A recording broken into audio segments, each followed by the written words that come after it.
Hello student, विज्ञान channel पर मैं आपका स्वागत करता हूं। आज हम पढ़ेंगे आपके विज्ञान की पाठ्य पुस्तक में दी हुई रासायनिक अभिक्रिया की परिभाषा।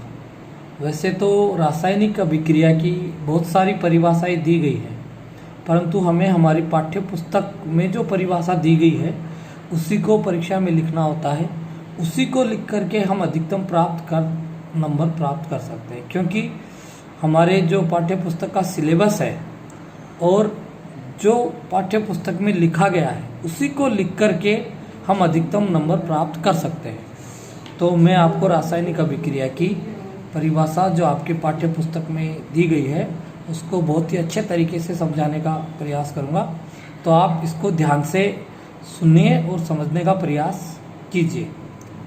रासायनिक अभिक्रिया वह प्रक्रिया है जिसमें पुराने आबंधों के टूटने और बनने से नए पदार्थों का निर्माण होता है। यानी एक बार फिर मैं इसको दोहराता हूँ, रासायनिक अभिक्रिया वह प्रक्रिया है जिसमें परमाणुओं के पुराने आबंधों के टूटने व बनने से नए पदार्थों का निर्माण होता है। इसको हम बहुत ही अच्छी तरह समझने का प्रयास करेंगे कि किस तरह से पुराने आबंध टूटते हैं और नए आबंध बनते हैं। रासायनिक अभिक्रिया एक बहुत ही अच्छी अभिक्रिया है, उसको मैं आपको समझाऊंगा। ध्यान दीजिए, जब मीथेन गैस का दहन वायु में करवाया जाता है तो कार्बन डाइऑक्साइड और जल बनते हैं। इसके साथ ही अभिक्रिया के दौरान कुछ ऊर्जा निकलती है। तो इस अभिक्रिया को मैं आपको आपकी परिभाषा से समझाने का प्रयास करूंगा।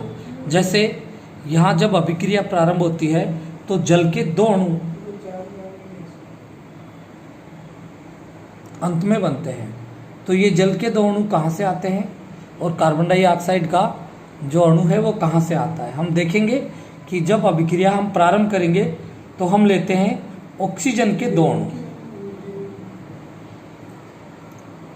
और इसके साथ ही हम लेते हैं मीथेन का एक अणु।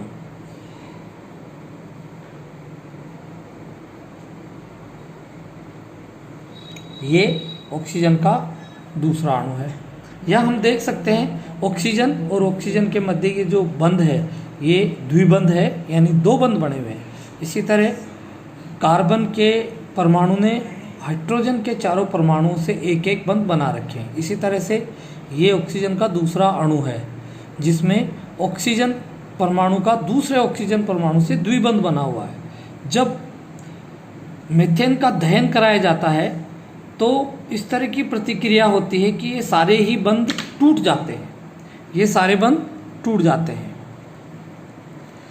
इन सारे बंधों के टूट जाने से हम देखते हैं कि ऑक्सीजन के दोनों जो अणु हैं उनके परमाणु पृथक पृथक हो जाते हैं। ये एक परमाणु, ये एक परमाणु। इसी तरह से मीथेन के अणु के जो कार्बन और हाइड्रोजन है वो भी पृथक हो जाते हैं। ये सारे जो परमाणु हैं वो अलग अलग हो गए हैं क्योंकि इनको ऊर्जा प्राप्त हो जाती है, इसलिए ये बंध को तोड़ करके अलग अलग हो जाते हैं। अब क्या होता है, जो ही ये टूटते हैं तो इनमें क्या होता है कि परस्पर प्रतिक्रिया होती है और उस प्रतिक्रिया के कारण से क्या होता है कि ये जो ऑक्सीजन है इन दोनों हाइड्रोजन परमाणुओं को अपनी ओर आकर्षित करता है।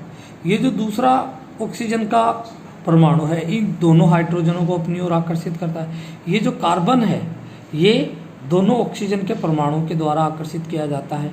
तो इस तरह से नए बंध बनते हैं। देखिए, हम इसको समझने का प्रयास करते हैं।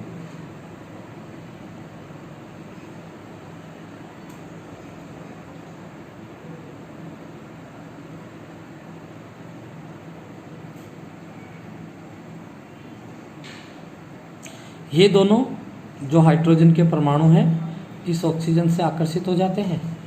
ये दोनों जो हाइड्रोजन के परमाणु हैं वो इस ऑक्सीजन से आकर्षित हो जाते हैं।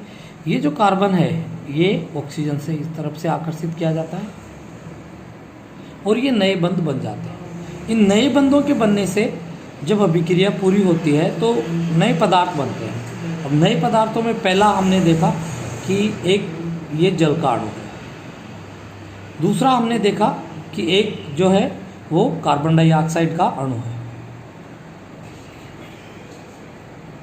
तीसरा हम देखते हैं एक दूसरा जल का अणु है। इसके साथ ही इस अभिक्रिया में ऊर्जा भी मुक्त होती है। तो हम हमारी परिभाषा को इस अभिक्रिया की क्रियाविधि से बहुत ही अच्छी तरह से स्पष्ट कर सकते हैं। अभिक्रिया के प्रारंभ में हमने देखा कि ये जो आबंध है ये सारे के सारे टूट जाते हैं। टूट जाने से ये परमाणु बिल्कुल फ्री हो जाते हैं। अब ये परमाणु बिल्कुल मुक्त हो गए हैं या फ्री हो गए हैं तो इनमें नया आकर्षण उत्पन्न होता है। इस कारण से ये ऑक्सीजन हाइड्रोजन के दोनों परमाणुओं को आकर्षित करता है, ये ऑक्सीजन इन दोनों परमाणुओं को आकर्षित करता है, और ये ऑक्सीजन है वो इस कार्बन परमाणु को आकर्षित करते हैं और नए बंध बन जाते हैं। और नए बंध बनने से ये नए पदार्थ, ये जल का एक अणु, ये कार्बन डाइऑक्साइड का एक अणु और ये जल का दूसरा अणु, और ऊर्जा मुक्त होते हैं। तो हम पूरी जो परिभाषा है उसको हम इस अभिक्रिया के द्वारा बहुत ही अच्छी तरह से समझा सकते हैं। वीडियो को देखने के लिए बहुत ही बहुत धन्यवाद। यदि वीडियो पसंद आए तो चैनल को लाइक और सब्सक्राइब अवश्य करें। जय हिंद।